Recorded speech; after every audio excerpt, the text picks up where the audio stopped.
aquilo que muitas vezes se entende como primitivo pode estar, na verdade, na ponta final de um processo, né? Ele é uma escolha, ele não é uma condição dada. Eu acho que quando a gente está falando em arte, em cultura, a gente não pode restringir, a gente não pode sufocar essa arte, então a gente tem que entender o que está sendo feito agora, mas tem que dar respiro para que isso possa acontecer também. Todo mundo exceto quem não aponta para uma chave inclusiva e descentralizadora de uma ideia de arte e de bem fazer artístico. E nesse sentido, a escolha desse título é uma apropriação de uma frase, de uma ideia do antropólogo Eduardo Veiros de Castro, que fala que no Brasil todo mundo é índio, exceto quem não é. Ele fala isso no contexto de uma entrevista sobre o processo de reconhecimento dos direitos à terra, né, dos povos indígenas, no caso brasileiros, e ele coloca que o antropólogo, apesar de ser aquele pretenso especialista, né, em determinadas culturas, enfim, ele não está habilitado a julgar, a discernir quem é ou quem não seria índio.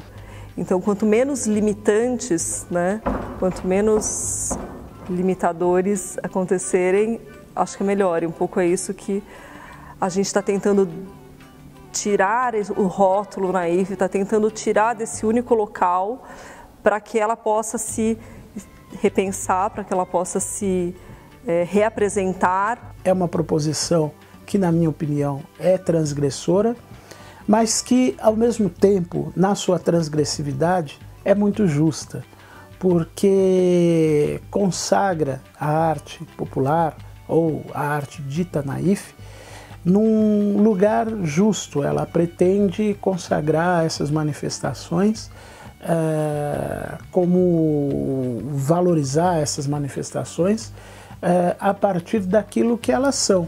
É arte na melhor acepção que essa palavra possa ter. Essa é uma exposição que tentou, primeiro, lidar com as obras inscritas, primeiro, então, fazendo a seleção dos trabalhos que foram inscritos através do regulamento, e só depois disso conceber todos os outros braços da Bienal, como atividades complementares, o projeto educativo. Depois de ter passado por toda a seleção, a gente estava esperando sair uma documentação para a gente assinar e estávamos numa sala onde estavam todos aqueles que não entraram na seleção. E aí dava medo de olhar assim, falar, nossa, será que eu olho? Nossa, eu não vou nem olhar muito, porque senão eu vou querer resgatar muitas coisas e vou começar a requestionar por que esse não entrou, por que esse entrou. E dito e feito, teve uma das obras que a gente olhou e curiosamente nos defrontamos novamente, nos requestionamos e essa obra acabou entrando como obra selecionada. A equipe curatorial, né, a comissão que fez a seleção dos trabalhos, lidou com um universo extremamente rico, muito diverso, trabalhos que têm intenções e estratégias as mais diferentes, que variavam entre o popular, muitas vezes com um aspecto mais comercial, outros extremamente elaborados, alguns trabalhos de caráter acadêmico, trabalhos de pessoas oriundas de programas de saúde mental, enfim.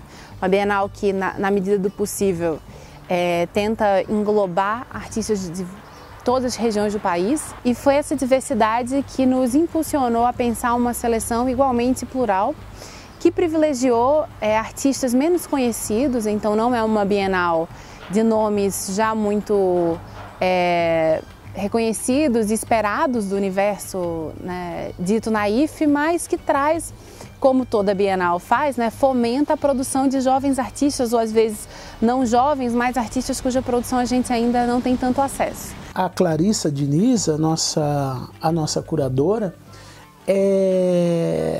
convidou artistas de outros, digamos, estratos, né, da arte brasileira para participarem dessa exposição? E esses convidados foram artistas também muito diversos, que variam de trabalhos de artistas modernos, enfim, trabalhos históricos dos anos 40, 50, 60, artistas que estão trabalhando hoje, alguns deles artistas que já participaram, né, de outras edições da Bienal Naif, mas que aqui a gente convidou para que desenvolvessem instalações inéditas, né, enfim, com mais liberdade do que normalmente se encontram os artistas quando se inscrevem para o edital.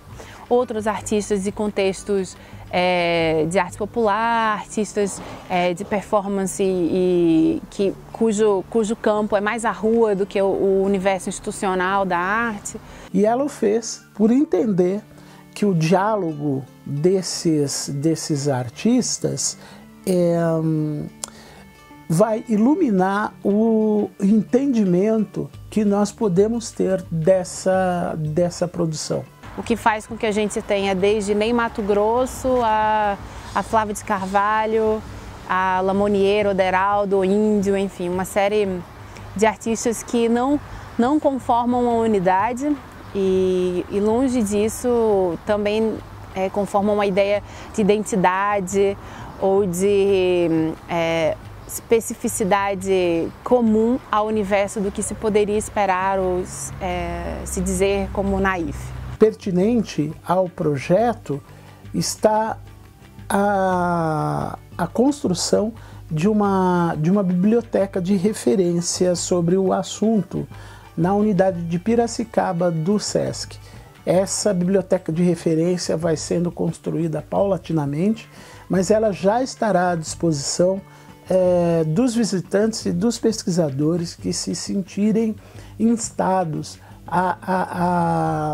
enfim, aprofundar a sua curiosidade ou satisfazer a sua curiosidade, as suas pesquisas a partir desse acervo. Duas ações complementares da Bienal foram pensadas. Um é a residência do Passo Preto Imageria, que é uma dupla de artistas que se dedica a viagens, a caminhadas pelo Brasil. Eles normalmente usam bicicletas para fazer isso, registrando o modo de vida, os depoimentos de artistas e comunidades, de populares. Se lançando um pouco ao que são as formas de encontro, de convivência, de produção coletiva dessa cidade. Ao mesmo tempo, Danilo Pera está dirigindo uma série de filmes que abordam alguns dos artistas que participam da Bienal, pensando